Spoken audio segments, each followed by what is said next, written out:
Bueno, ya son las 7, yo creo que podemos empezar.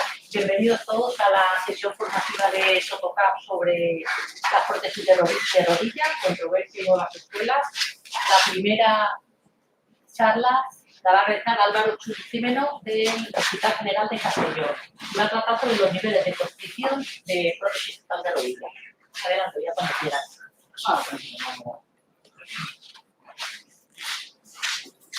Bueno, buenas tardes. Muchas gracias por venir y muchas gracias a la Sotocap por organizar estas jornadas. En primer lugar, presentarme. Yo soy Álvaro Churbi, residente de cuarto año del Hospital General de Castellón. Bueno, mi charla trata sobre los niveles de constricción en artroplastía total de rodilla. Este es el índice que vamos a seguir. En primer lugar, una pequeña introducción, unas pinceladas sobre planificación preoperatoria y el grueso de la charla sobre los tipos de PTR según el grado de constricción que elijamos.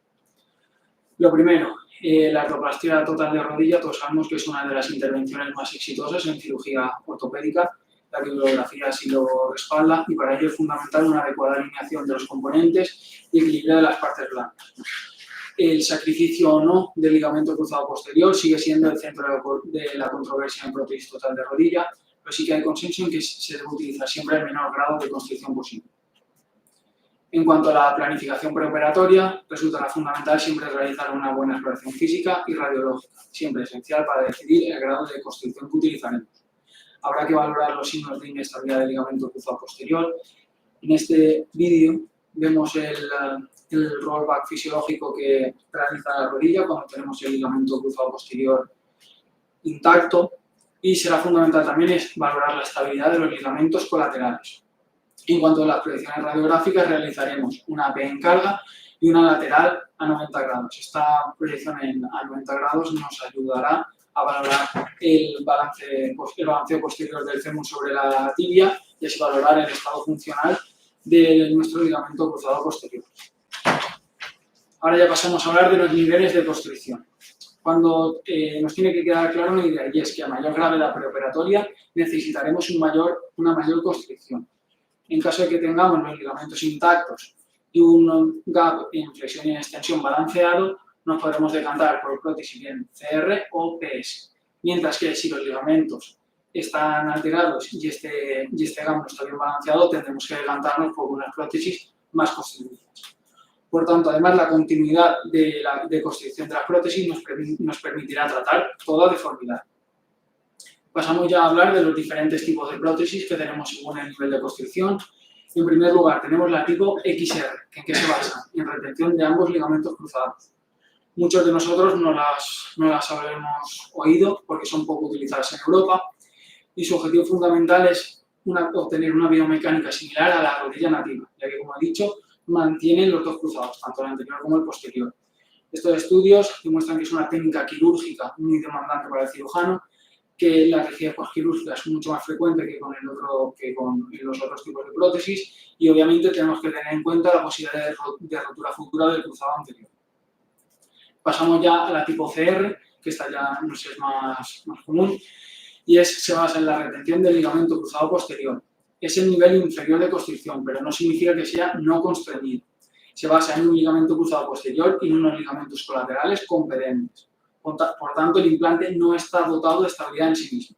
Tendremos una biomecánica mucho más natural y además sacrificaremos menos huesos, ya que no hará falta hacer la caja que sí que haremos en la APS. ¿Cuándo está indicada? En las rodillas en varo o valgo leves y en contracturas en flexión menor de 15 grados.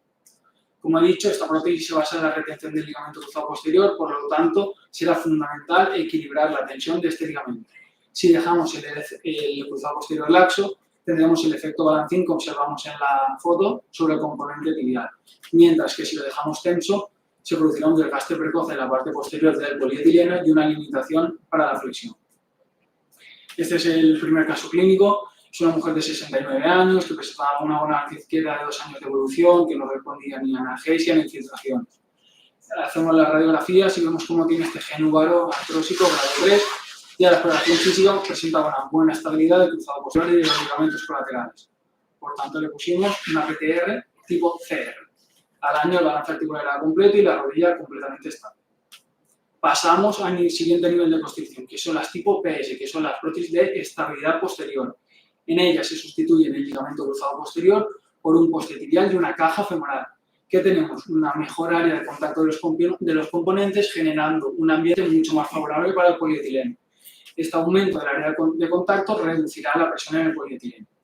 ¿Cuál es el fuerte de esta prótesis? Es la fiabilidad que nos ofrece una estabilización mecánica de la articulación. Por tanto, estará indicada en deformidades moderadas, en varovalgo o insuficiencia del cruzado posterior. Siempre tenemos que tener en cuenta que la corrección de una gran deformidad implicará una importante liberación de las partes blandas mediales y laterales, y que en caso de seguir alineación mecánica tendremos que dejar un espacio de flexión y de extensión iguales. Las ventajas que nos confiere la PS, que el balance ligamentoso es más fácil, es más versátil para corregir más deformidades y tiene una mejor predictibilidad para restablecer la cinemática articular. Los problemas: poca estabilidad al varovalgo y mínima estabilidad rotacional.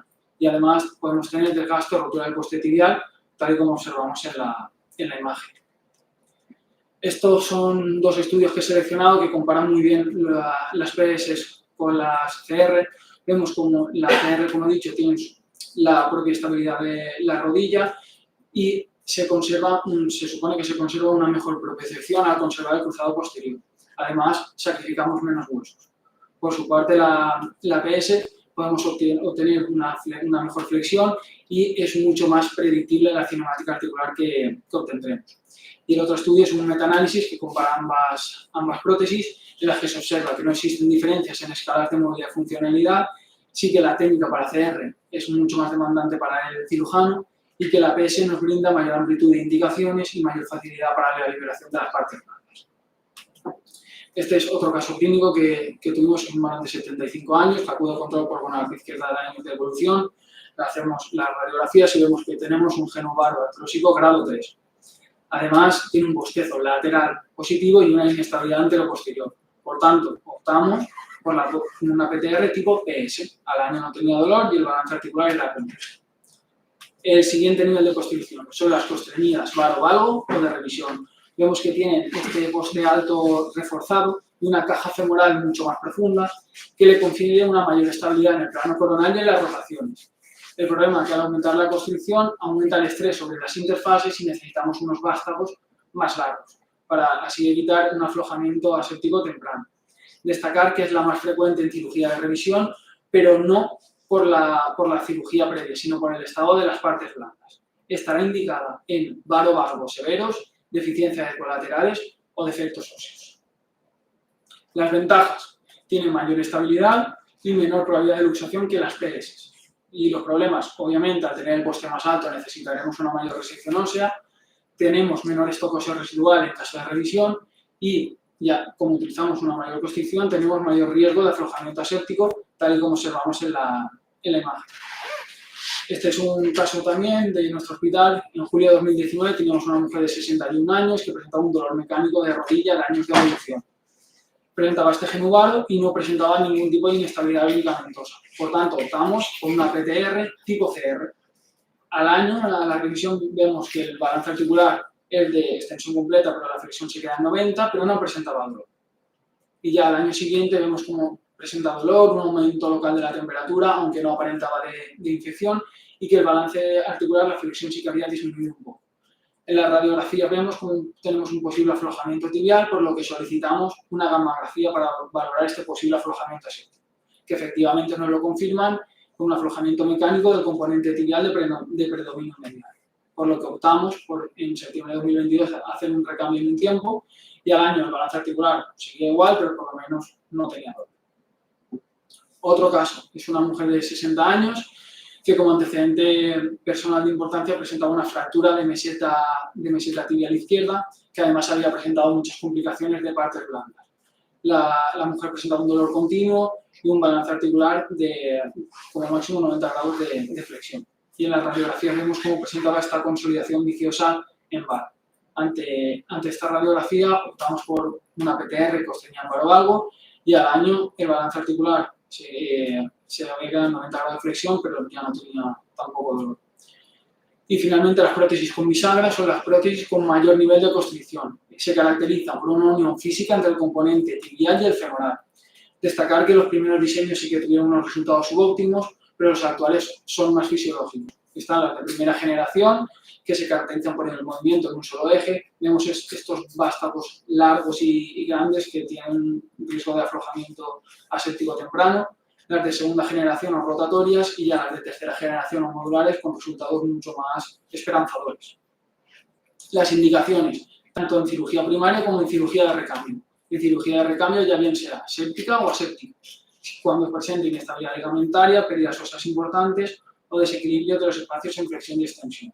Y en casos de cirugía primaria, en edad avanzada, más paro valgo importante, reconstrucción oncológica o alteraciones neuromusculares. Esta es una revisión que ha analizado varios artículos y vemos cómo este tipo de prótesis tiene una elevada tasa de complicaciones, es bastante demandante para el cirujano, presenta elevadas tasas de aflojamiento aséptico precoz, infecciones o de fracturas periprotésicas, tal y como veis en la imagen. Por lo tanto, tenemos una tasa de complicaciones bastante elevada. Este es otro caso clínico que tuvimos en el hospital, es un varón de 72 años que como antecedente personal presentaba polio, que consulta por dolor en rodilla izquierda. Presentaba a la exploración física un recurvatum y una inestabilidad severa en todos los planos. A la exploración presentaba postezo medial y lateral positivo, por lo que lo tratamos con una PTR de bisagra rotacional, pero a los 20 días, al levantarse de la cama y realizar un movimiento de torsión sin muletas, tuvo esta fractura periprotésica que se trató con esta placa. Otro caso clínico es una mujer de 81 años con una buena izquierda de años de evolución. Vemos a la exploración física que tenía un valgo severo de 25 grados, que el ligamento colateral medial era incompetente y el bostezo positivo. En la radiografía vemos cómo tiene este genovalgo artrósico severo. Este es el vídeo. Dentro del quirófano vemos cómo se abre completamente.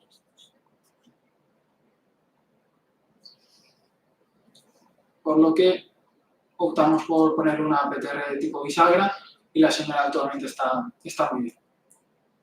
Este es otro caso clínico, una mujer de 77 años que presentaba la segunda fractura de estrés metafisaria tibial, que si os fijáis se ve bastante bien, consecuencia de un varo extremo.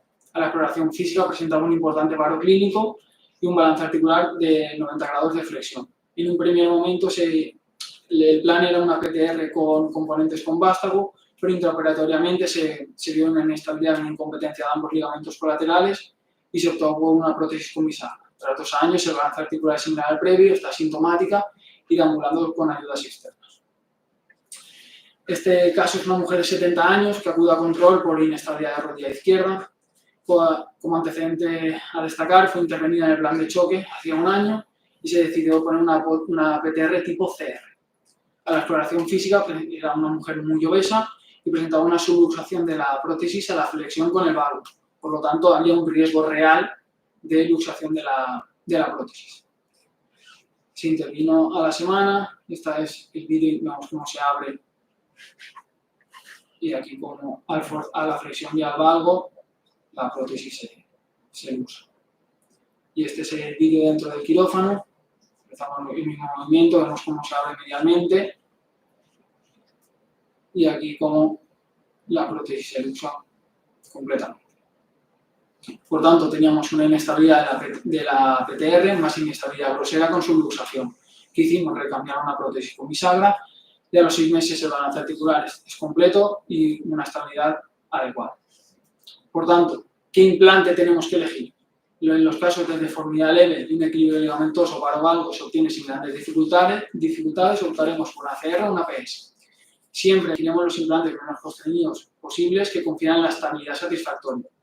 Que las PTR tipo bisagra son ocasionalmente necesarias en cirugía primaria y la indicación principal es la ausencia de ligamentos estables y espacios de corte en flexoextensión dispares.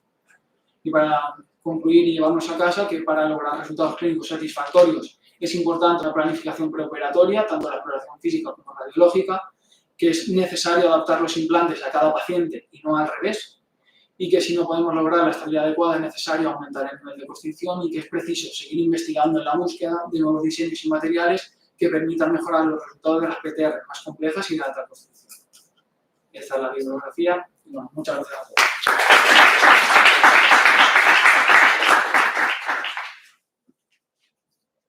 ¿Hay alguna pregunta? Sí, tengo de que utilizamos más constricción, lo cual tenía un riesgo, digamos, de aflojamiento aséptico. Y en una de ellas combináis hielo, eso no tiene ninguna crítica ni nada. Un escudo femoral en la fractura con un vástago en un sistema construido. ¿No os da pie o temor a que se afloje el componente femoral? Para la fractura. Sí, sí, pues. No en la vista. Ya. Me ha parecido. En esta, ¿no? No, La que lleva pasta con la tibia. la que Vale, lleva sí, con sí. la tibia, y es un sistema ya de una cierta constricción. No os planteáis o no os da miedo en un principio a que evidentemente esa mayor constricción todo transmite todo el estrés a nivel de los vástagos y el fémur no lleva vástagos, con lo cual En ese momento se entendió que era el riesgo que había que correr. Sí, pero en este caso es el compañero de la unidad, pero la idea al final es que la constricción depende del implante, del pleno y de la zona de implante cervicaria. Yo creo que meterle un vástago al fémur cuando el fémur está bien es una agresión extra que no tiene por qué darnos un beneficio positivo. Pero supongo que, ya digo, no es mi idea porque no es un paciente mío, es un compañero de la unidad, pero yo creo que la idea iba por ahí. O sea, este tipo de cosas híbridas nos aportan ese doble efecto, ¿no? No ser agresivos en el fémur cuando el problema principal no ha sido un equilibrio ligamentoso, sino que ha sido más una lesión ósea. yo también yo lo he hecho y estoy de acuerdo, pero es verdad que hay teorías que plantean que cuando haces una revisión utilizas vástagos tanto arriba como abajo. Sí, precisamente, por eso, porque le intentas dar un mayor grado de constricción y eso al final transmite las fuerzas sobre la zona ya pues, como todo queda bien y no hay, todos tenemos de eso y revisamos a veces lo que nos conviene y no aplicamos la situación. José Luis, buenos días. ¿Alguna cosa más? Has hablado de la XR, de la prótesis de conservación de cruzados que no ha triunfado lo que queríamos, pero no os olvidéis que incluso veréis que en su momento muchas de las prótesis que empleábamos o se empleaban al principio reservaban los cruzados a pesar de que muchos de ellos eran absolutamente incompetentes. Hay estudios de prótesis como la Hermes, que eran 2 platillos con los cruzados conservados, con revisiones a 20 años y los cruzados aquellos estaban temblando. Yo sí que, leyendo un poco, sí que he visto que en Europa prácticamente no se utilizaban y en España sí que he visto a algún compañero de Madrid que, Mariano Bercín. sí, que la utiliza y bueno, dice que los resultados, no sé si en sus manos son buenos. Como todo, las que revisan en otro hospital y en mis manos son buenas.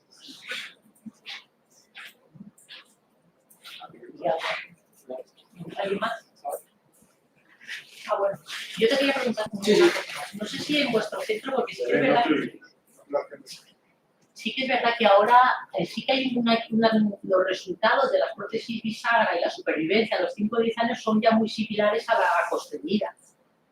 Entonces, yo no sé si en vuestro centro sí que tenéis tendencia ya a usar más bisagra en las revisiones o usáis la costeñida.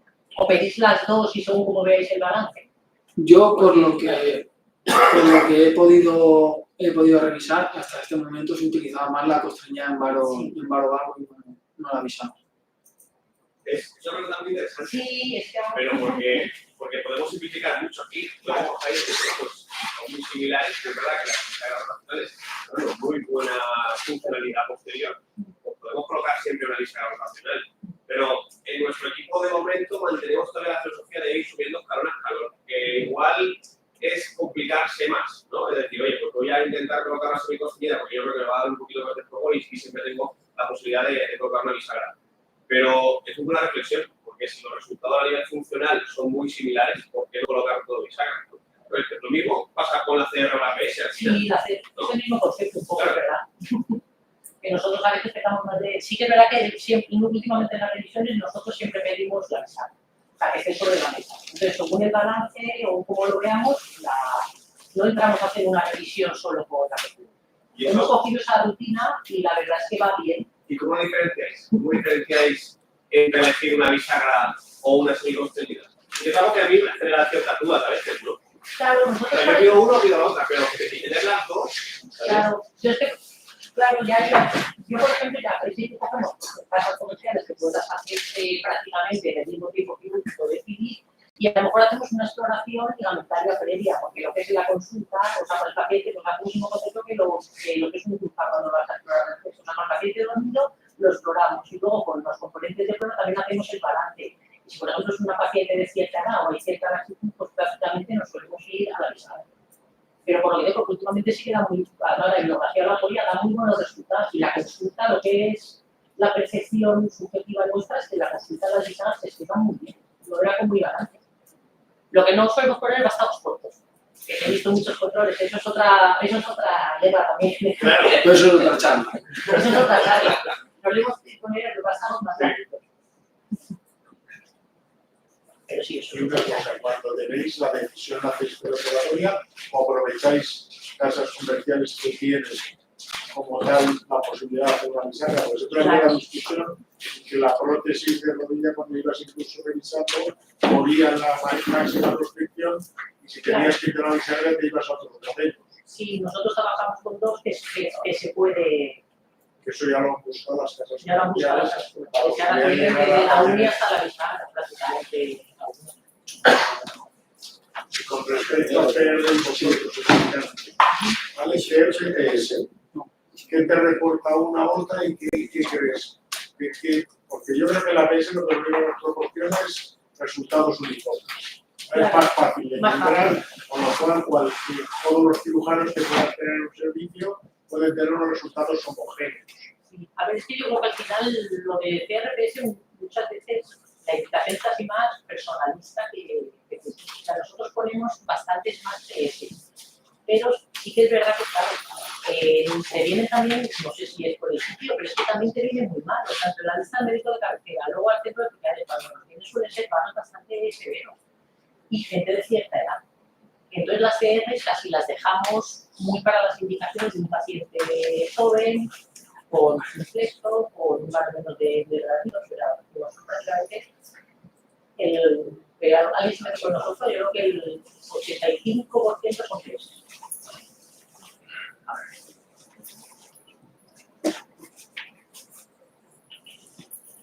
¿Empiezo? Sí, pasamos ya a la siguiente charla, que es la filosofía de la alineación del PTR. La va a dar Ángel Gregory, del Hospital de Gandía. Bueno, gracias por la presentación.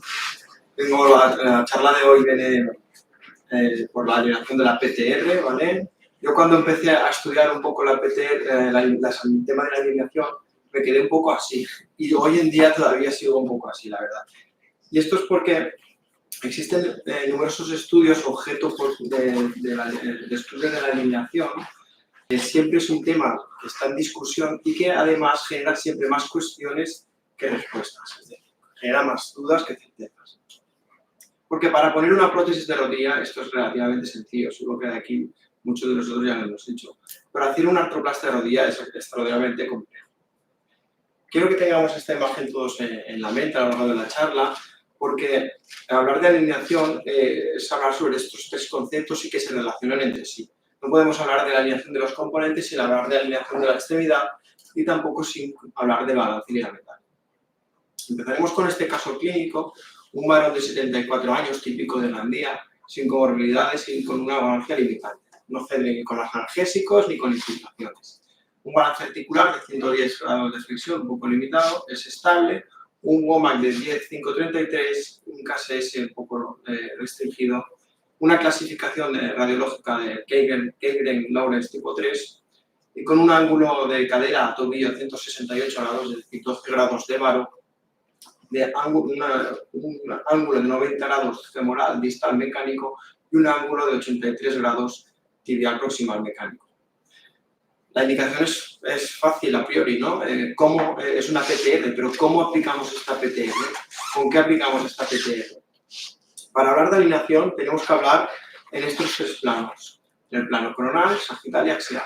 Tenemos que planificar en estos tres planos, operar en estos tres planos y evaluar lo operado en estos tres planos.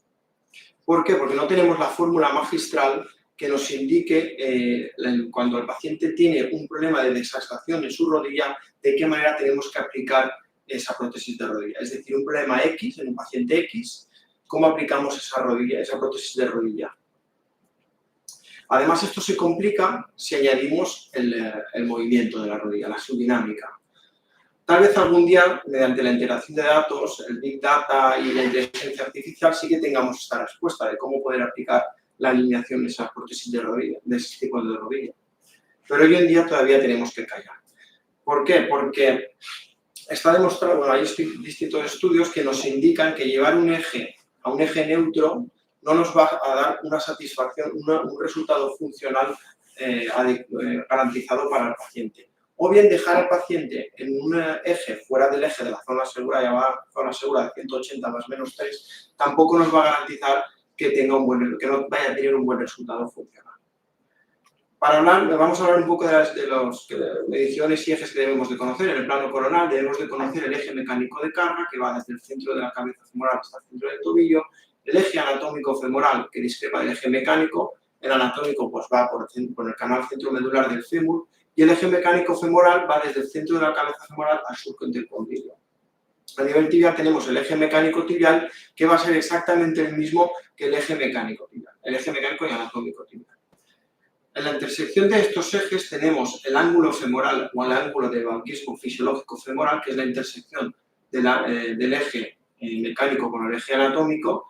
Después tendremos el ángulo medial femoral distal, que es la intersección del eje mecánico con la línea de superficie articular del fémur. Algunos autores la miden en la vertiente lateral, pero muchos otros autores también la miden en la vertiente medial.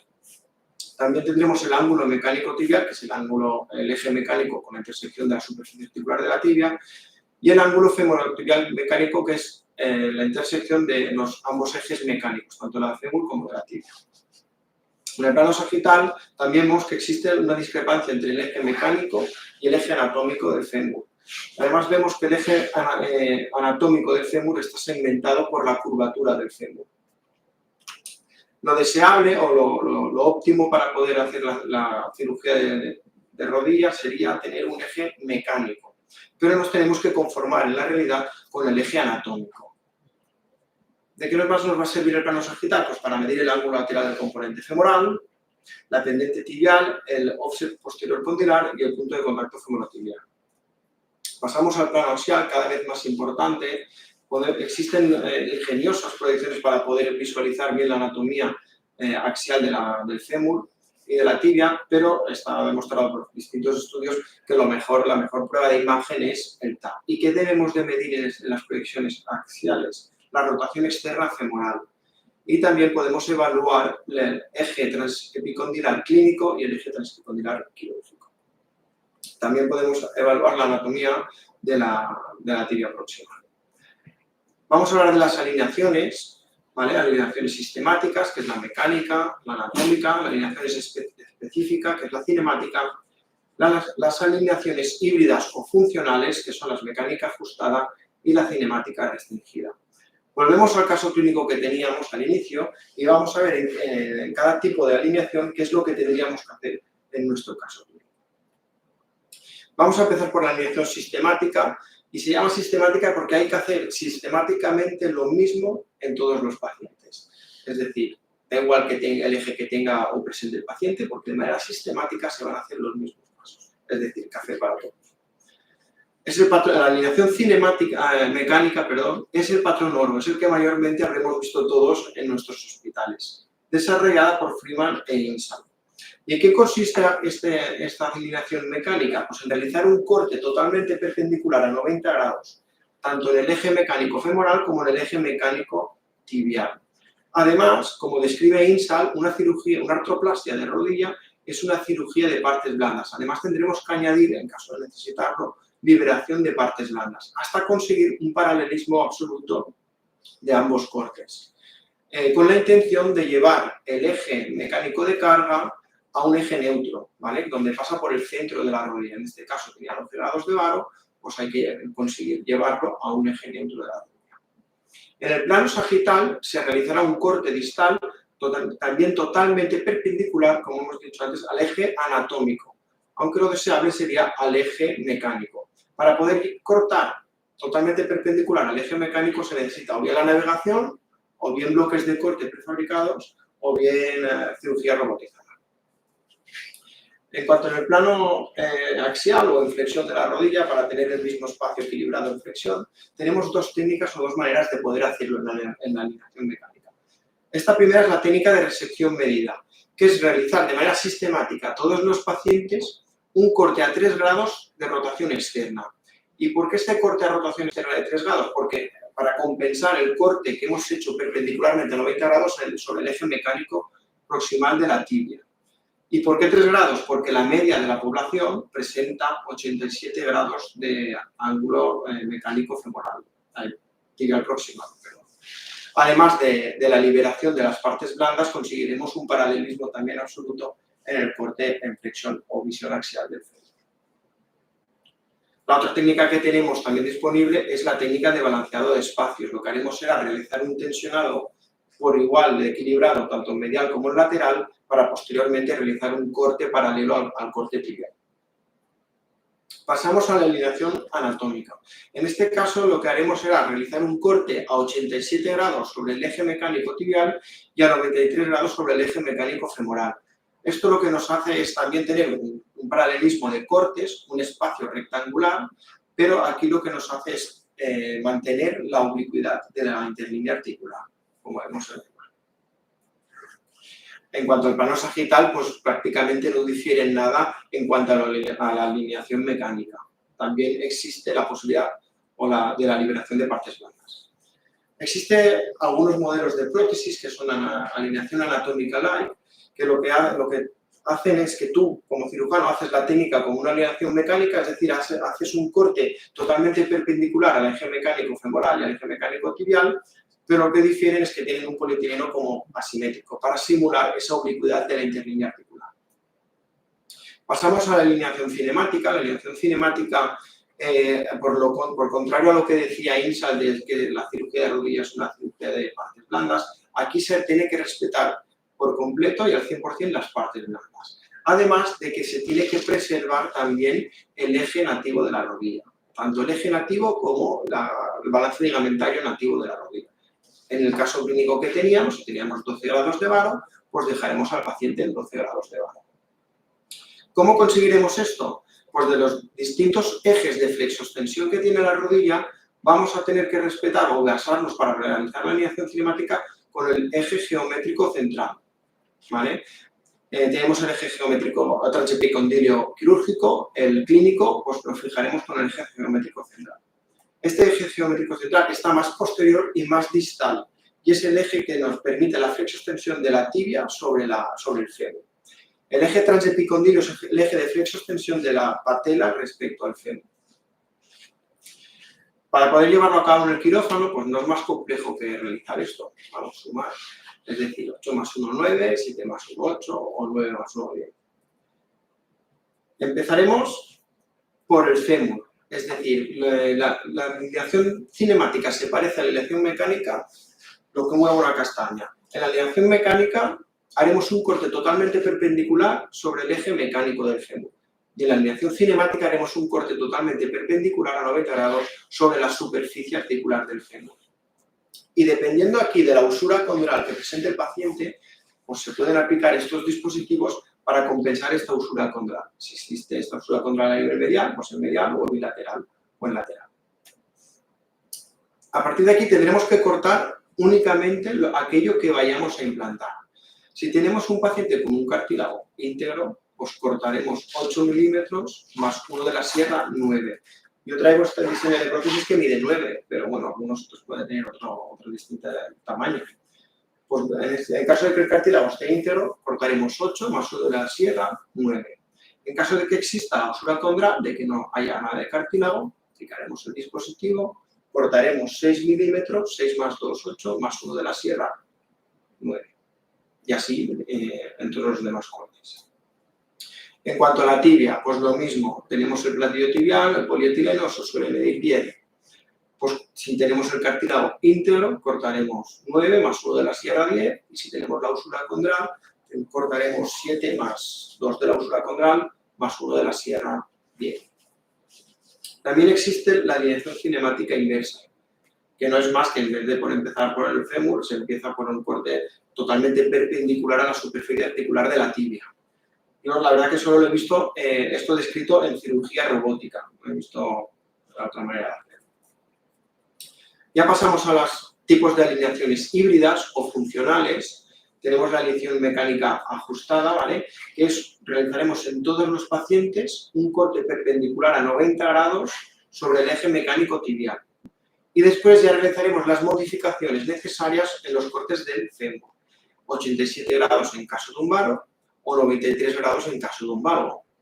En este caso, en este tipo de alineación, lo que haremos es, en deformidades graves, las compensamos y las deformidades menos graves o más leves las corregimos. Pasamos a la alineación cinemática restringida, en este caso haremos lo contrario, cortaremos totalmente perpendicular a 90 grados sobre el eje mecánico femoral y haremos las compensaciones necesarias sobre el corte tibial. En este caso, aquí tendremos que tener en cuenta el eje previo que presentaba el paciente. Si presenta un eje neutro, es decir, 180 más menos 3 dentro de la zona de seguridad, estaremos haciendo una alineación cinemática en sí, ¿vale? No corregiremos mucho más. Pero si el paciente presenta, como el caso clínico, fuera de esa zona de seguridad, lo que se pretende es llevar el paciente de un eje de carga de que no está dentro de la zona de seguridad, llevarlo adentro de la zona de seguridad, 180 más menos 3.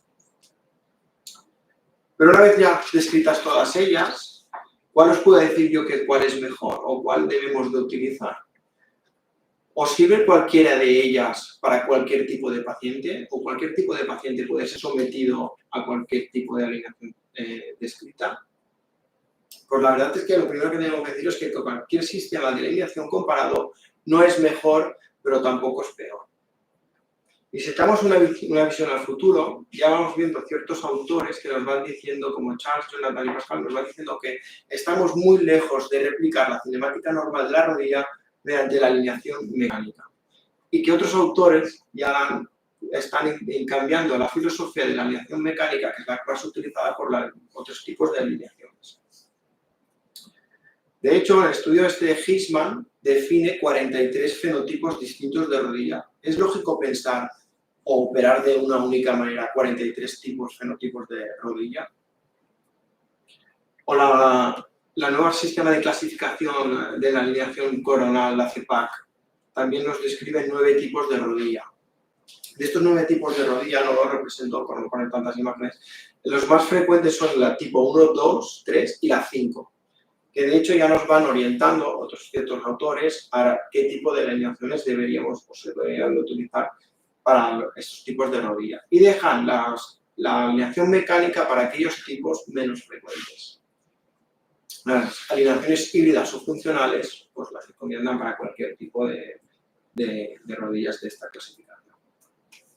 Ya por último, mi última diapositiva, para concluir, lo que os recomiendo es que hay que medir, hay que planificar y pensar en 3D, no tenemos que olvidar del movimiento de la rodilla y hay que seguir investigando en el tema de la alineación.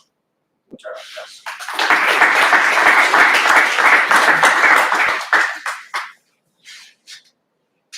¿Alguna pregunta?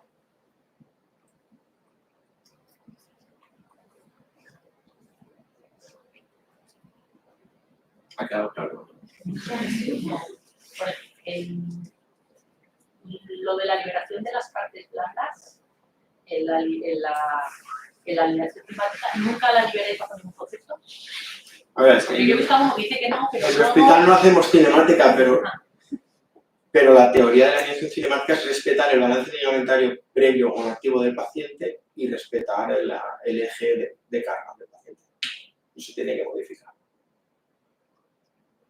Por decirlo de alguna manera, una alineación cinemática es como quitar, sustituyes justo lo que cortas por lo que vas a sustituir con la prótesis. Es como si hicieras 2 prótesis unicompartimentales, ¿no?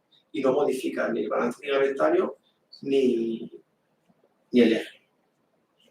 Yo lo que me quiero decir es que tener como unos referentes anatómicos muy bien definidos. Si no los tienes bien definidos, por el motivo que sea, por la severidad, por la artrosis, incluso por las pruebas, por una telemetría, rotas un poco el tobillo y ya no es exacta la medición. Entonces yo creo que hay que tener como son pacientes muy concretos y muy bien identificados, que tengas una referencia.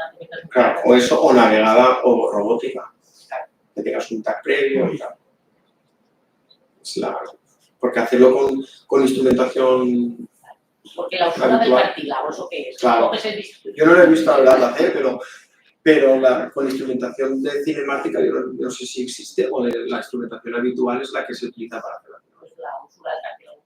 Se sobreentiende que es 2-3 milímetros, pero también yo creo que es cambia con la robótica de hoy en día. Claro. Yo felicitarte, la verdad es que es un tema que lo has definido muy bien y que realmente es un motivo hoy de debate en todas las reuniones que haya de rodilla, nacionales o internacionales. La verdad es que ha dejado algo de los centros. Respecto a la cinemática, bueno, pues lo explica bien. Es prácticamente hacer un resurfacing de llamado. O al final lo que haces es cortar piezas y poner piezas que tengan los que tienes. A mí siempre me da miedo en grandes deformidades. Que se quede la pierna con esa deformidad previa que tiene, pues no lo sé. Está todo el mundo hoy en día abogando por una aleación cinemática, pero después ver andar al paciente con la rodilla torcida, pues pensar que muchos pacientes nos preguntan, ¿pero me va a dejar la pierna recta? Y se la vas a dejar como prácticamente la tenía. Pero desde el punto de vista funcional y de rehabilitación parece que es una opción, una alternativa a tener en cuenta. Yo preferiría empezar por casos, por lo menos Claro. Respecto a la sí. Que la cinemática lo que pasa es que tú vas a reconstruir algo que ha fracasado. Sí. Entonces, reconstruir algo que ha fracasado, que te ha llevado a una situación, pues es como cabalgarlo terrible. Como que te lo hagas con lo que tú quieras. Reconstruyes una alineación técnica.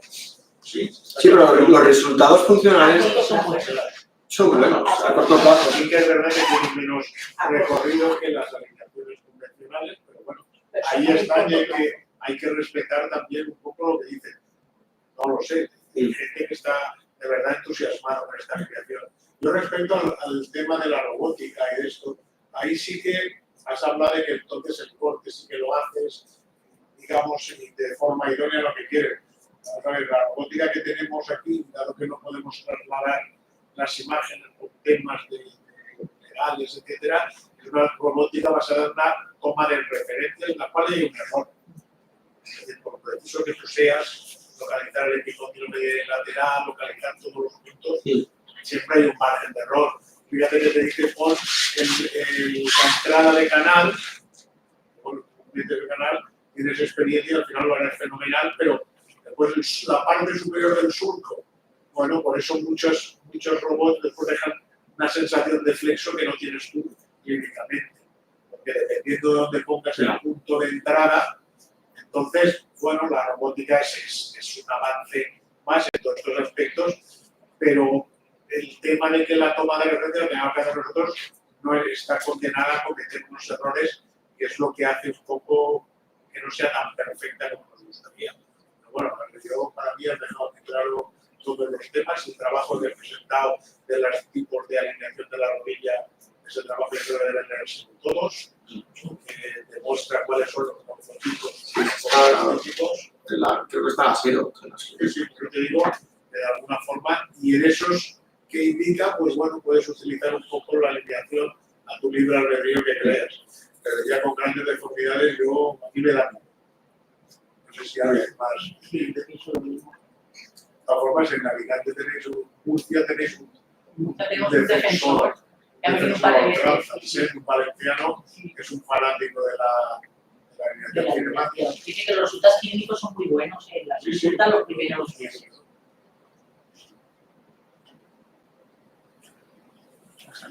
Gracias.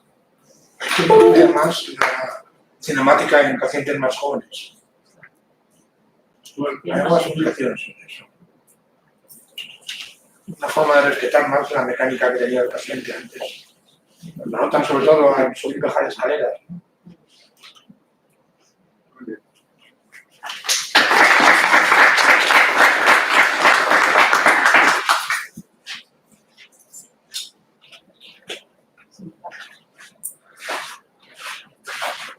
siguiente charla es sobre prótesis compartimental. Y la va a exponer Andrés La Peña, del Hospital de Elche.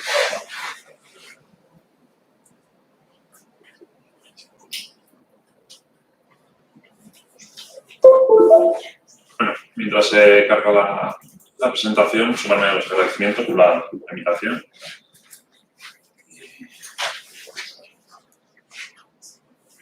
Y bueno, como ya comentaba la doctora, vamos a hablar de las prótesis unicompartimentales y yo soy Andrés La Peña, residente del Hospital de Elche.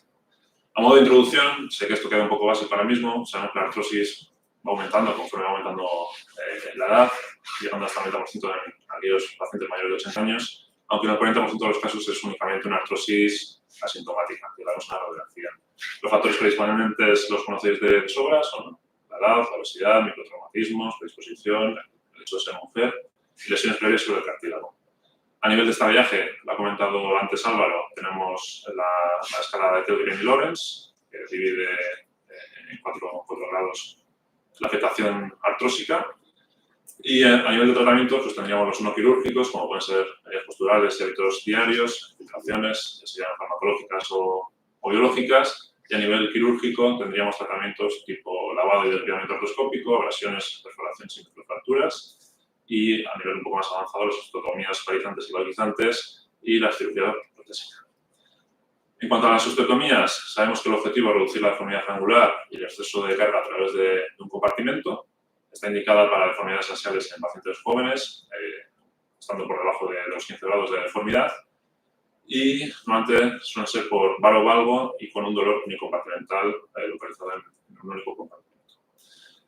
Suele relacionarse con alteraciones de la postmeniscectomía o alteraciones traumáticas y se contraindica en pacientes con artritis inflamatorias, problemas de movilidad o inestabilidades de los ligamentos colaterales. La supervivencia, más o menos, a los 10 años ronda el 80% en ambos casos y ya desciende un poquito más a los 15 años, alcanzando casi el 50%.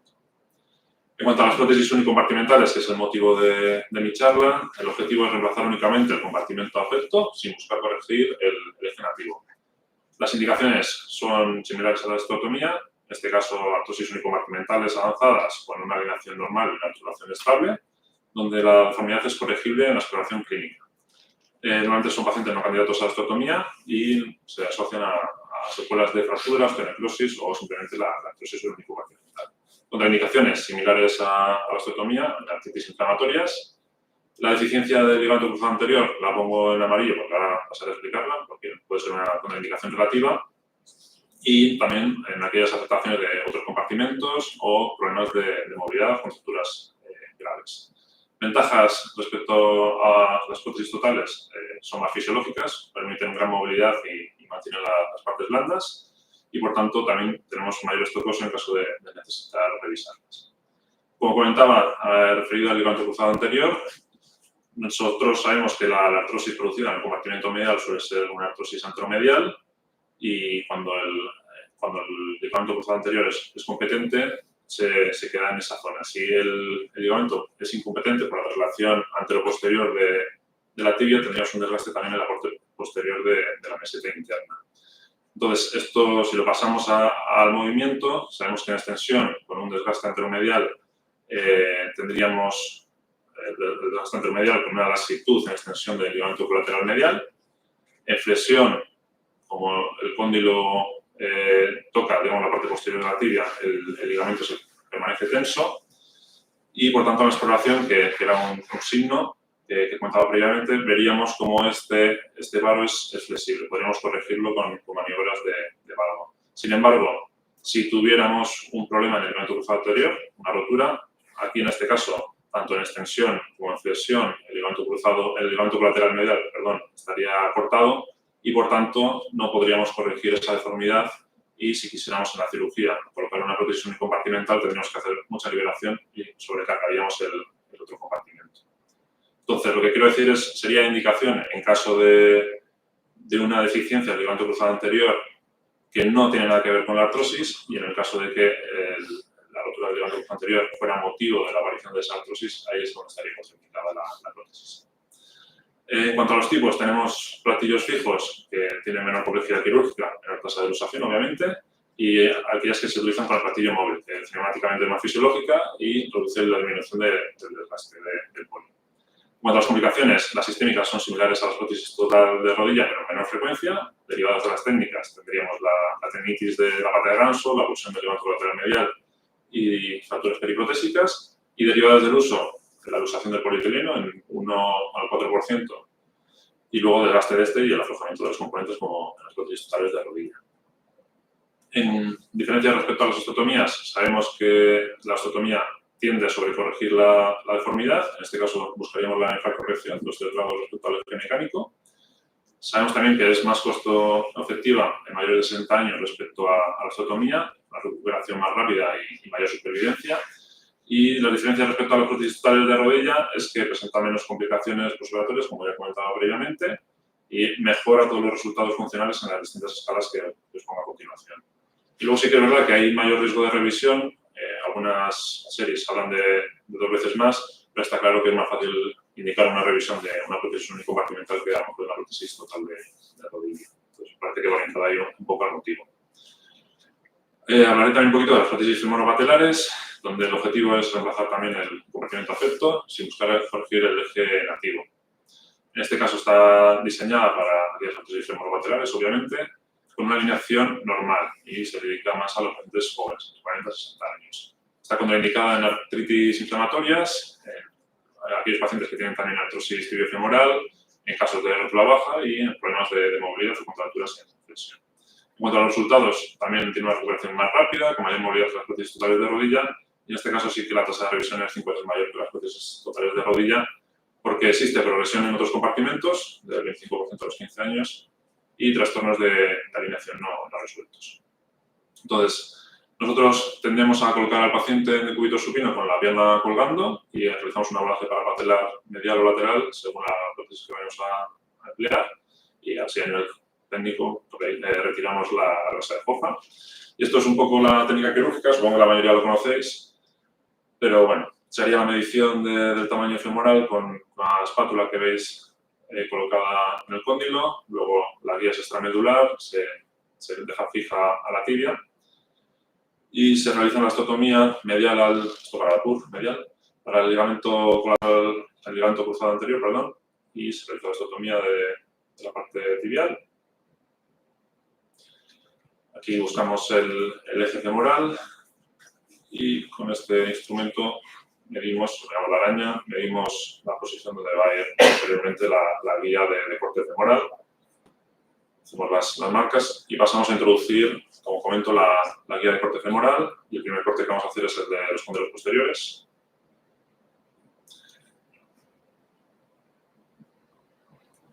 Y haremos la iniciación del fémur, del cóndilo de los anteriores, para posteriormente utilizar la prueba y medir el espacio en flexión y en extensión. Está la prueba. Y mediríamos el espacio en flexión. En este caso creo que toma como 4 el valor de referencia. Y pasaríamos a medir el espacio en extensión, que va a medir 0. Entonces la diferencia del espacio en flexión y extensión es el aumento que vamos a tener que hacer en el corte femoral. Vuelvo a utilizar la fresa. Ya finalmente quedaría quitar los trocitos posteriores y realizar la cementación para la colocación del componente femoral. Luego la cementación y la colocación de los implantes. Y ahora paso a comentar unos casos prácticos, un poco variados, para que veáis un poco la dinámica que seguimos nosotros en nuestro servicio. Este primer caso es una mujer de 72 años con antecedentes de meniscectomía parcial hace 2 años y que tiene un dolor recurrente en el compartimento medial. En el resto de compartimentos no presenta dolor y tiene un ligero déficit de extensión de unos 5 grados. Entonces, solicitamos una resonancia de manera rutinaria y aquí vamos a ver signos de condromalacia con cambios degenerativos en el compartimento interno. En este caso, 72 años, únicamente dolor compartimento medial. Utilizamos una PUR medial con el platillo móvil. Este otro caso es una mujer de 64 años con dolor en el compartimento medial desde hace 3 años, que persiste el dolor pese a las infiltraciones, con un varo flexible y también volvemos a pedir una resonancia que nos muestra un edema en el cóndilo femoral interno que se acompaña de una lesión condral focal en este mismo cóndilo, aparte de una rotura del menisco interno. Entonces, en este caso, indicamos una PUR medial de platillo fijo. Este otro caso es un varón de 51 años, antecedentes de meniscectomía a los 17 años, con dolor crónico en el compartimento lateral, sin molestias en el resto de compartimentos y un valgo accesible a la exploración. Tenemos una resonancia donde no se aprecia el menisco externo y hay una condropatía de grado 3 en el compartimento lateral. Entonces, en este caso, indicamos una PUR lateral de platillo fijo. Seguimos con esta mujer de 61 años, esta otra rodilla ya está operada, ya está contenta con el resultado de la otra rodilla, os podéis imaginar cómo acaba. Presentaba dolor en el compartimento lateral pese a las infiltraciones, sin molestias en el resto de compartimentos y con un valgo flexible de rodilla de unos 7 grados.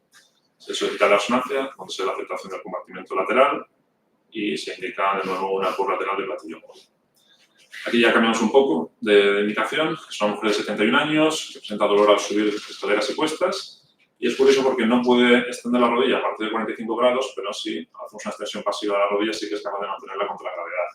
Aparte, en la radiografía que solicitamos, vemos una subluxación externa de rótula y no tiene dolor a más niveles, a más compartimentos. Entonces, en este caso, volvemos a solicitar la resonancia, vemos artrosis femoral lateral severa, con la subluxación que ya conocíamos, y una rotura del cuerno anterior del menisco externo que no era dolorosa. Entonces, en este momento, al tener esa subluxación de externa de rótula, realizamos un FICAR para mejorar un poco la alineación y colocamos la prótesis femorolateral con ese resultado.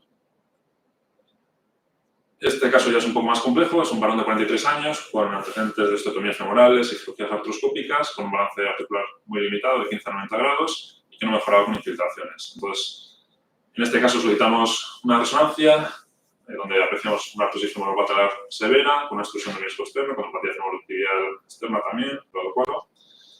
Y en este caso, pensaréis, ¿y qué hicieron? Pues colocamos una prótesis femorolateral y una prótesis lateral en el mismo acto quirúrgico. Al final, cinemáticamente es más favorable la colocación de una prótesis total de rodilla en un paciente joven, entonces optamos por este tratamiento. Y claro, al final estamos colocando muchas PURs. Y la pregunta típica es, pues, ¿qué cantidad revisan las prótesis?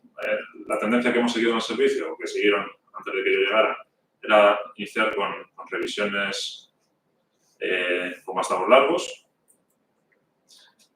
Fueron evolucionando. Aquí veis un caso de aflojamiento femoral con el polietileno usado, que es bastante curioso. Está por ahí, se ve por encima de la rótula. Que pasamos a recambiar con vástagos tibiales un poco más cortos. Y actualmente, ya debido a la práctica y a mejorar la técnica, estamos haciendo revisiones con prótesis primarias. Y ya finalmente, el caso práctico es esta mujer de 62 años, con dolor en la interlínea medial allá por 2016, con una exploración, un valgo positivo para menisco interno, la rodilla era estable. Entonces se solicitó la resonancia y vimos que había una rotura del corno posterior del menisco interno, este son en el canto lateral medial, y se realizó una meniscectomía parcial, como ya comentaba, en 2016. Esta paciente nunca llegó a mejorar, seguía con dolor en el compartimento medial y a finales de año se indicó y se realizó esta prótesis compartimental medial. La paciente mejoró durante un par de años, se encontraba mejor, hacía vida normal y empezó de nuevo el dolor. Compartimento medial, la parte tibial sobre todo.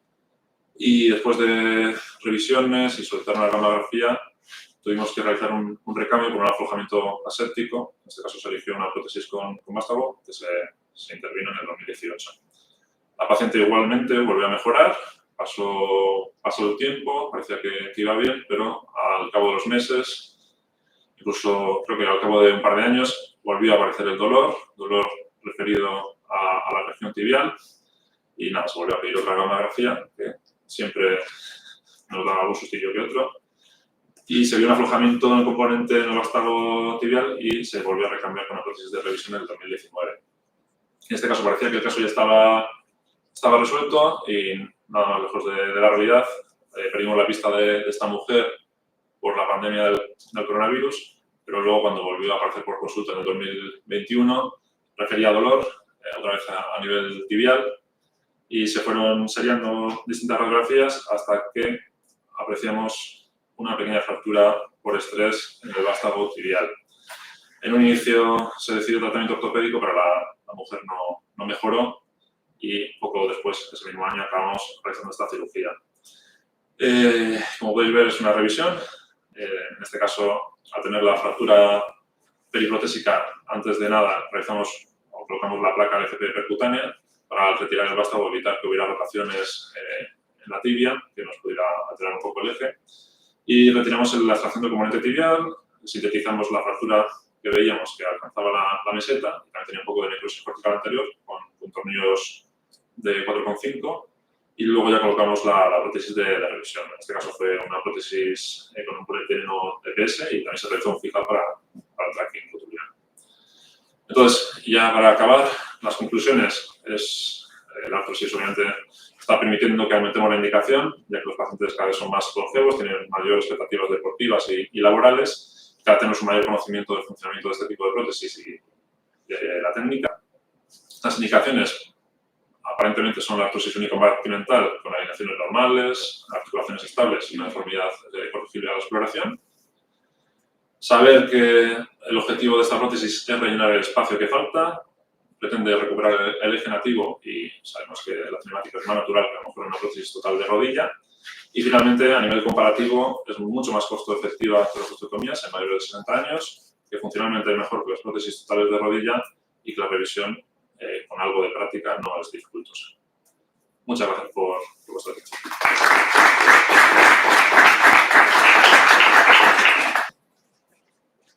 ¿Alguna pregunta? ¿Tenéis alguna restricción de edad de los pacientes para pacientes muy mayores, aunque presenten dolor centralizado sobre todo en los compartimentos? En principio, si las pruebas de imágenes no nos muestran que haya una afectación articular en los otros compartimentos, no, en la exploración clínica no haya dolor en esos compartimentos, normalmente no hay una limitación. La hemos puesto en pacientes de 70 y tantos, 80 incluso. No tenemos limitación en ese sentido. Aquí la discusión siempre ha sido de prótesis unicompartimental versus osteotomía. Entonces, vosotros, ¿en algún caso hacéis osteotomía? Por ejemplo. Sí que hacemos cada vez menos, porque al final, técnicamente, mis apuntos tienen la medida, lo hacen muy bien. La osteotomía lo reservan para pacientes que son jóvenes, donde sí que hay una alteración en el eje llamativa y no hay mucha afectación a nivel articular, a nivel frontal, a nivel meniscal. Todavía pues, tiene cierta integridad, se trata de hacer la osteotomía. En caso de que veamos ya cierto grado de afectación, si es joven, tendemos a colocar la PUR porque la supervivencia es mucho más elevada que la osteotomía. Entonces, y además la facilidad de revisión. En ese sentido somos más pro PUR, indicamos probablemente más PUR que osteotomía. Y en caso de condropatía femoropatelar avanzada, sí. En vez de hacer osteotomía, hacéis unicompartimental y le asociáis la prótesis femoropatelar. En caso de artrosis femoropatelar. No contraindicáis la unicompartimental, le añadís la prótesis femoropatelar, ¿no? Sí, o sea, si el otro compartimento, por ejemplo, el compartimento medial y el femoropatelar están afectados y el compartimento lateral está sano, el caso que he puesto es un ejemplo que no es la práctica habitual. No es muy habitual. No, pero suele ser más destinado a pacientes que a lo mejor son muy jóvenes, en el sentido de que, bueno, que he puesto el caso que tenía 40 años el paciente y no quieres restringirle con la movilidad que pueda tener con la prótesis total, prefieres optar por una medida un poco más funcional cinemáticamente y optas por utilizar las dos prótesis unicompartimentales. O sea, está reservado más a esos casos. Sí. Son casos aislados. Creo que en el mismo acto quirúrgico han sido 2 veces y luego en distintos actos han sido 3 o 4. O sea, que no es la práctica habitual. ¿Y pedir resonancia a todos los pacientes por debajo de una edad, por encima de una edad? La realidad es que nos llegan desde el médico cabecera muchas veces con resonancia. Entonces, si vamos a indicar la PUR, muchas veces, si no la tienen, la norma casi es que vengan con resonancia. Sí que eso la solicitamos para ver el resto de compartimentos. por ver si hubiera también una afectación que descartábamos. Que hay una afectación incipiente de otro compartimento por cambiar o variar la indicación. Ese es el motivo.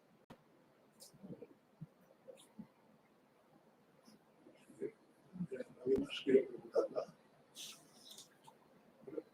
Felicitarte como compañero, la verdad es que el nivel de las ponencias es muy bueno. Creo que tenéis mucha experiencia con las PURs, ¿verdad? Y ponéis mediales y laterales, tenéis por resultados, porque la PUR lateral no es de uso habitual, pero tenéis buena experiencia con ella. Sí, la realidad es que nos van bien.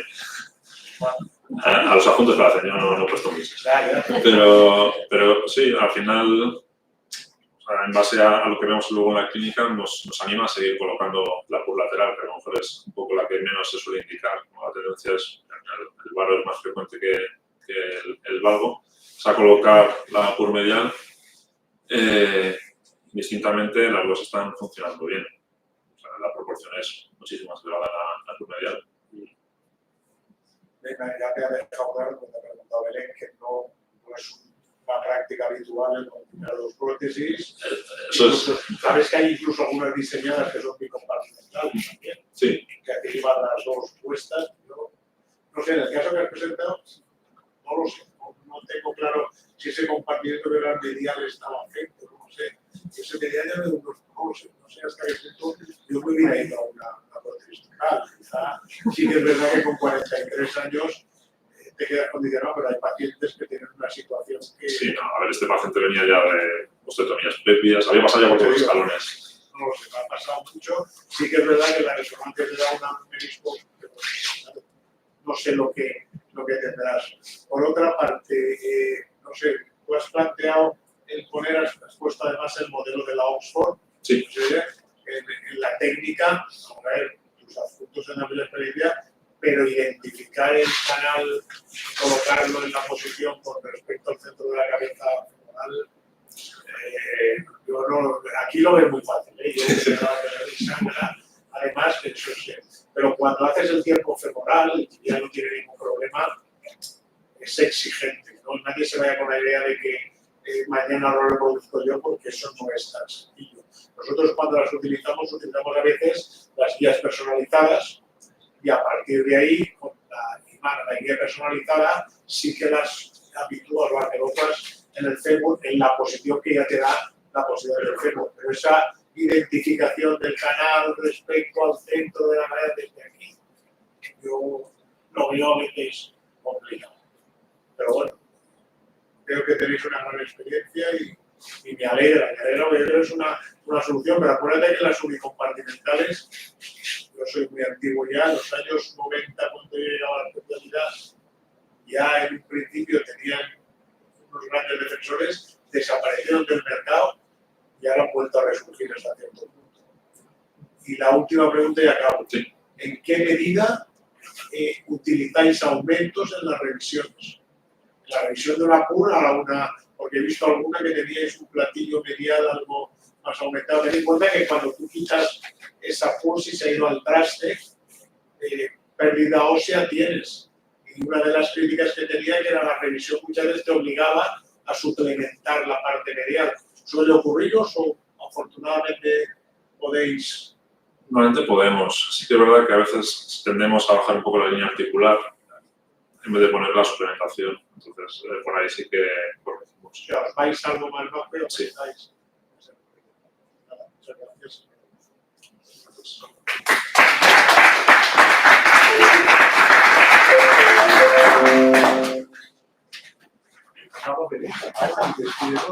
No, falta la última, todavía no puedo. Lo vemos el Sí. fútbol. Bueno, Cristo, 5 minutos. Voy a intentar ser rápido. La siguiente charla, Lo vemos el día especial. la va a dar el doctor Cristo Manzati del Hospital General de Alicante y va a tratar sobre prótesis de rodilla de revisión.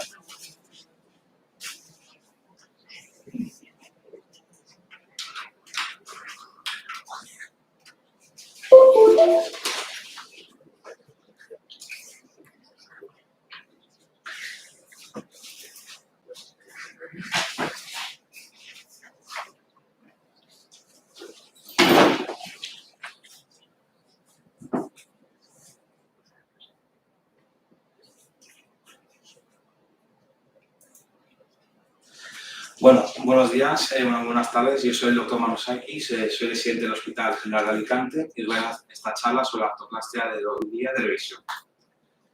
Bueno, para empezar, la artroplastia de rodilla de revisión es un procedimiento bastante complejo y estamos viendo un aumento de la incidencia y de la complejidad de los casos. Es un procedimiento con una alta tasa de complicación. Por ejemplo, la de infección en una revisión puede ser 3 a 4 veces superior con la artroplastia primaria y generalmente se asocia a peores resultados. La causa más frecuente de un fracaso en una PTR sigue siendo la infección. Una infección precoz se considera la que ocurre dentro de las 3 primeras semanas de la intervención. Es importante considerar que una infección periprotésica no solo afecta a los componentes, sino también a los tejidos blandos y al hueso. La distinción entre infección precoz y tardía se basa en la asunción que en las 3 primeras semanas los microorganismos pueden formar un biofilm que salía de los componentes exigiendo su retirada. Sin embargo, recientemente se ha demostrado que el biofilm se puede generar dentro de unos días, por lo tanto hay que examinar la lógica de esta clasificación. El aflojamiento aséptico es la segunda causa más frecuente que conduce a una revisión. Consiste en una respuesta inflamatoria mediada por macrófagos que resulta en una osteolisis y un aflojamiento de los componentes en ausencia de infección. Generalmente se presenta como dolor en el inicio de la demolación. Las indicaciones más frecuentes para la revisión tras una fractura periprotésica son un implante inestable, el déficit de stock óseo, además de la sospecha de un aflojamiento del implante previa de la fractura, sobre todo si hay historia de inflamación o de dolor. Muchos autores prefieren realizar una revisión antes que una osteosíntesis posiblemente precaria en huesos poróticos, ya que con las revisiones se han descrito buenos resultados funcionales y se permite la movilidad y la carga precoz, que es especialmente importante en estos pacientes con múltiples comorbilidades. Típicamente se revisan tanto el componente femoral como el tibial para asegurar el balance y la alineación de la rodilla. La conversión a implantes con vástagos cementados es recomendado para aportar la fijación adicional cuando el hueso metafisal es deficiente y en déficits óseos moderados tanto de fémur distal como de tibia proximal se pueden rellenar con aumentos metálicos o con conos. La inestabilidad es otra causa frecuente de fracaso precoz. Es debido a la tensión inadecuada de los ligamentos que puede ocurrir en diferentes puntos del rango de movimiento. Una inestabilidad en extensión se debe a un corte del fémur distal excesivo, un componente femoral demasiado grande o incluso una cápsula posterior laxa. Por el otro lado, una inestabilidad en flexión puede ser debida a una inadecuada restauración del offset de los cóndilos posteriores, un excesivo slope tibial o incluso una insuficiencia del cruzado posterior no compensado. La inestabilidad a media flexión se asocia a una elevación de la interlínea articular y una laxitud ligamentosa. Las complicaciones del aparato extensor pueden ser bastante devastadoras, como por ejemplo la luxación de la patela, que generalmente se debe a errores técnicos, como mala preparación de los componentes, mala preparación de la patela y mala alineación en el marco. El estudio preoperatorio es muy importante establecer la causa del fracaso, ya que las revisiones de PTRs dolorosas sin clara causa no suelen ir bien. De rutina se deben solicitar marcadores de infección y en el caso que estén alterados estaría indicada una artrocentesis. En las pruebas de imagen nos tenemos que fijar principalmente en el estado de la fijación, la posición y el tamaño de los componentes. El TAC puede ser muy útil en la sospecha de maldotación de los componentes. Algunos autores utilizan estas plantillas digitales para estimar el tamaño, la posición y la posición de los componentes, además de prever la necesidad de usar aumentos, vástagos o conos. Bueno, y los objetivos con los tamaños de los componentes deben ser el lado de la tibia, cubrirla sin que sobresalga. En el lado del fémur generalmente se usan el mismo tamaño que la tibia o ligeramente mayor. Y en las revisiones generalmente hay un gap de flexión bastante grande, que se puede reducir aumentando el tamaño del fémur. En cuanto al posicionamiento de los componentes, el objetivo es conseguir una alineación neutra de la tibia perpendicular a su eje mecánico. El componente femoral se debe introducir a 5 a 7 grados y se alinea en su rotación con el eje tarsepicotilo. Se debe evitar la colocación anterior del componente femoral para evitar la sobrepresión del comportamiento anterior y reducir el gap en flexión para mantener unos espacios equilibrados tanto en flexión como en extensión. Para conseguir estos objetivos puede ser necesario el uso de vástagos con offset a nivel de la tibia o del fémur. Y para evitar la sobresección ósea se emplean aumentos metálicos. Es importante mantener la altura de la interlínea articular para mantener la función del aparato extensor y la estabilidad de los colaterales.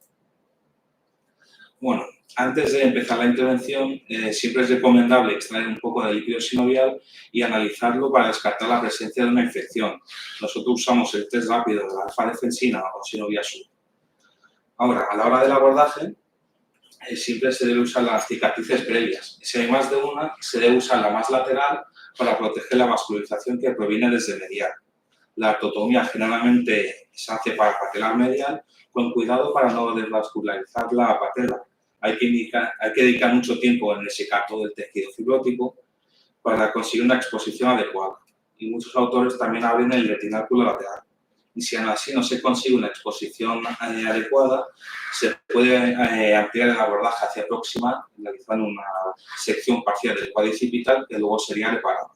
Otra opción es realizar una osteotomía de la TTA, que también tiene la ventaja que es útil para la extracción de los vástagos y del cemento intermedular, pero tiene el inconveniente que alteraría nuestros protocolos de rehabilitación. A la hora de extraer los componentes, es primordial conseguir una buena exposición para poder delimitar correctamente la interfase entre los componentes y el hueso, con el objetivo de preservar la mayor parte del hueso que sea posible. El componente patelar, generalmente en los casos asépticos, no se suele revisar de rutina. Vale. La clasificación de Auri valora la pérdida ósea una vez extraídos los componentes. Sino el tipo 1, cuando el hueso metafisal está prácticamente preservado, bueno, hay unos pequeños defectos que no afectarían la estabilidad de los componentes. En la tipo 2 ya hay bastante más pérdida ósea, el nivel del hueso esponjoso, a nivel de los cóndilos o la meseta, y precisaría reconstrucción. En las tipo 3 ya hay un defecto condilar o de meseta importante, donde podrían estar comprometidos los ligamentos laterales o el rotuliano. En estos casos precisaríamos de un componente, de un implante más construido.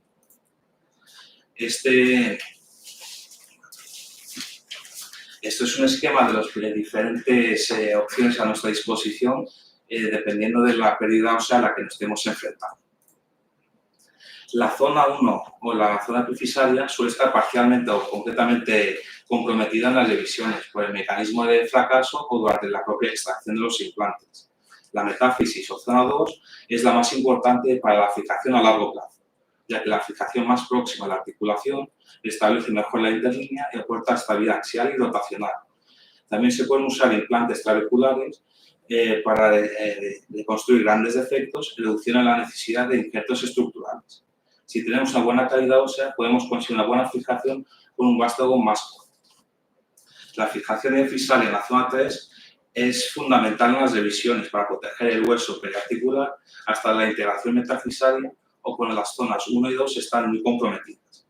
En las revisiones, generalmente intentamos usar 2 zonas para conseguir una buena fijación a largo plazo.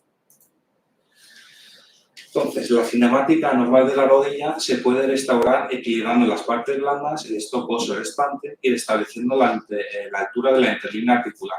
Esto último es muy importante, ya que en muchos casos de revisión la interlínea suele ascender y esto asocia a peores resultados por dolor en la zona anterior, la patela baja y la inestabilidad en flexión médica. Algunos autores ponen como un límite de elevación aceptable de 4 milímetros. La interlínea debe estar aproximadamente a 30 milímetros distal del epicóndilo medial, 25 milímetros distal al epicóndilo lateral y en la fase de la prueba pues modificaremos esta interlínea de varias maneras. Si colocamos aditamentos en el fémur distal, la bajaremos. Por el otro, si los colocamos a nivel de la tibia, la subiremos. Y finalmente, los aditamentos en los cóndilos posteriores son muy importantes para restaurar el offset condilar posterior. Generalmente la reconstrucción empieza en la tibia, ya que afecta tanto los gaps en flexión como en extensión. Y un problema de la revisión de la tibia es que la geometría ósea determinar la alineación del vástago, ya que hay deformidades en la tibia proximal que no admiten componentes a presbite estándar. Esto se puede solventar usando vástagos con offset, y estos vástagos con offset también son muy útiles a la hora de construir grandes defectos óseos y en conjunto con los cones, como dije antes, pueden eliminar la necesidad de defectos estructurales. El uso de conos además permite una fijación metafisaria buena, permitiendo el uso de vástagos más cortos en ciertos casos, evitándose los problemas de alineación que a veces encontramos con los vástagos largos. Tras la reconstrucción de la tibia con la rodilla en flexión, elegimos el componente femoral en base del tamaño medio lateral del fémur en el espanto. El tamaño anteroposterior debe ser el que mejor rellene el gap en flexión, y la rotación del componente se puede elegir usando la tibia como guía para recrear un gap en flexión simétrico con los colaterales tensionados. Y para evitar el mal tracking femoropatelar, también debe ser usado el eje transepicondilio como un águila. Para el ajuste final de los gaps en flexión y extensión, se prueban los distintos tamaños de polietileno y con los aumentos femorales distantes. Ahora, a la hora de coger un implante, un montaje sostenido, fundamentalmente depende del estado de los colaterales y la cápsula posterior. Cuando hay una gran pérdida ósea del fémur distal, estos estabilizadores periféricos pueden estar muy comprometidos y puede ser preferible usar un montaje más constreñido, aunque generalmente intentamos usar un montaje lo menos constreñido que podamos. Los implantes condylares constreñidos son útiles cuando tenemos unos colaterales algo más laxos o cuando tenemos ciertas asimetrías en los gaps en flexión y en extensión.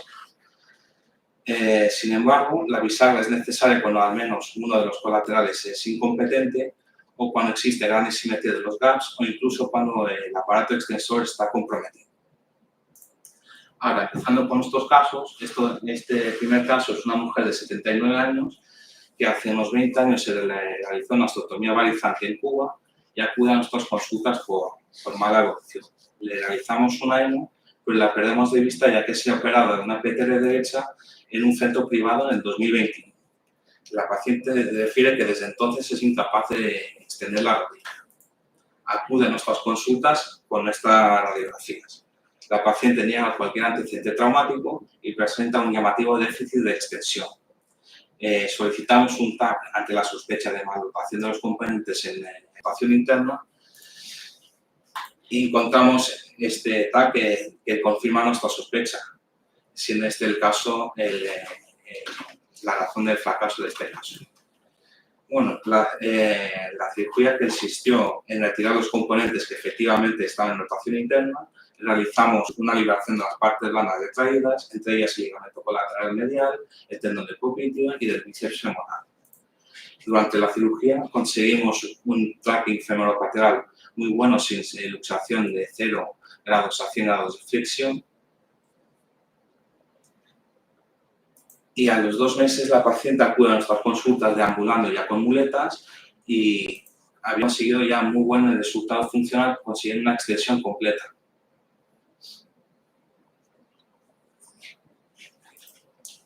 La paciente la vimos el otro día en consulta y sigue evolucionando favorablemente. Ya camina usando una muleta.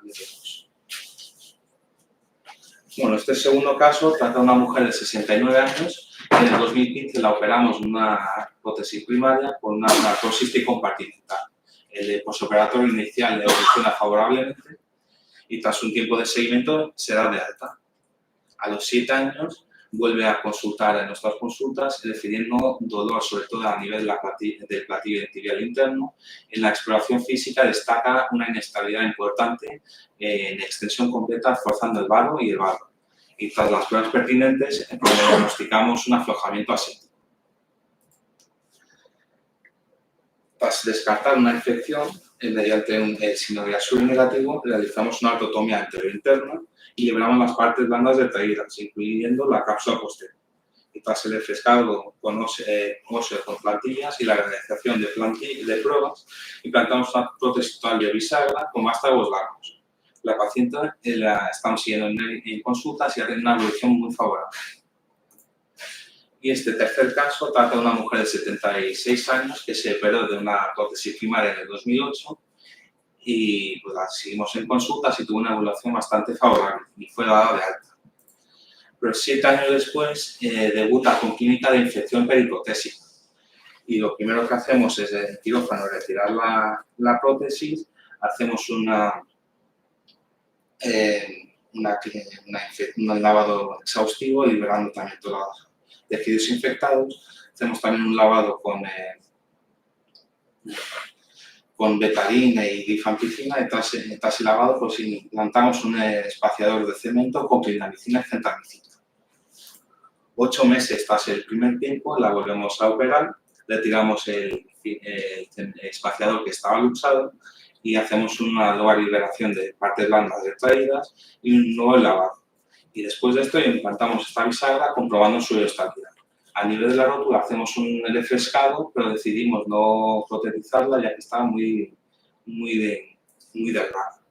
Pues en el seguimiento de esta paciente también ha tenido una evolución bastante favorable.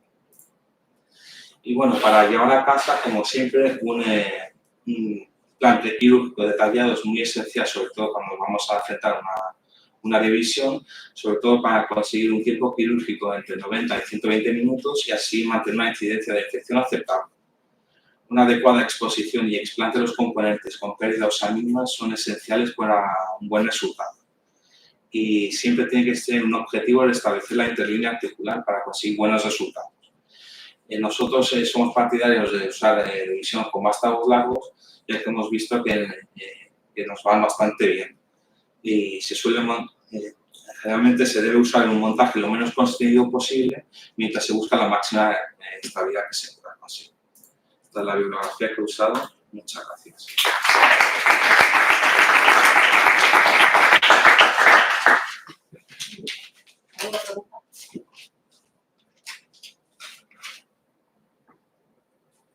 Utilizáis vástagos largos, no os dan problema ninguno. Despreciáis la metáfisis. Pero tú buscas los puntos de fijado. Os olvidáis de la metáfisis, no os gusta. Cuando vemos que tiene bastante déficit óseo, son huesos muy poróticos, procedimos a usar los vástagos largos que nos dan bastante buenos resultados.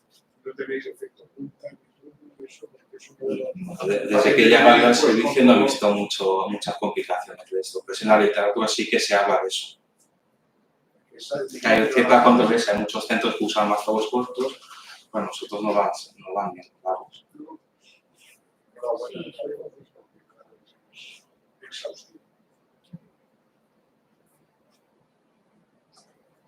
¿Actuáis sobre la rotura vosotros en las prótesis de revisión? No la tocáis, ¿no? Sí. Muy bien. ¿Alguna pregunta más? ¿No?